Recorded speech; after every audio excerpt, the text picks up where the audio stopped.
కష్టపడు ఫలితం ఆశించకు అని అర్థం వచ్చే భగవద్గీత సూక్తిని ట్విట్టర్లో పోస్ట్ చేసిన సీనియర్ ఐఏఎస్ అధికారి స్మితా సబర్వాల్ 4 నెలల తన టూరిజం శాఖలో ప్రోగ్రెస్ రిపోర్టుని ట్విట్టర్లో పోస్ట్ చేశారు.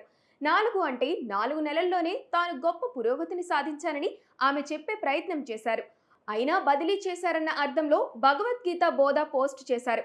నిజానికి ఆమెకు అత్యంత ఇష్టమైన మిస్ వరల్డ్ పోటీలు టూరిజం శాఖ ఆధ్వర్యంలో జరుగుతున్నాయి. ఈ పోటీల నిర్వహణ కోసం ఆమె కష్టపడుతున్నారు. స్వయంగా ఫ్యాషన్ పై ప్రత్యేకమైన ఆసక్తి ఉన్న అధికారిని కావడంతో మోడల్స్ అందాల భామలతో కలిసి ఫోటోలు దిగి సోషల్ మీడియాలో పోస్ట్ చేస్తున్నారు. వారితో పోటీ పడుతున్నారని నెటిజన్లు ప్రశంసిస్తున్నారు.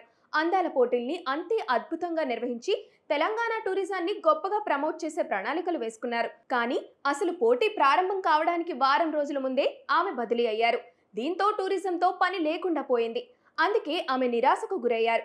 నిజానికి గత ప్రభుత్వ పెద్దలతో ఎంత సన్నిహితంగా ఉన్నా కాంగ్రెస్ గెలిచిన తర్వాత ప్రభుత్వ పెద్దలను కలిసేందుకు ఆసక్తి చూపించకపోయినా కొద్ది రోజుల తర్వాత ఆమెకు టూరిజం లాంటి ప్రాధాన్యత పోస్టింగ్ చిక్కింది.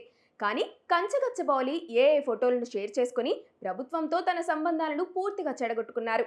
ఇప్పుడు టూరిజం నుంచి బదిలీ అయిపోయారు.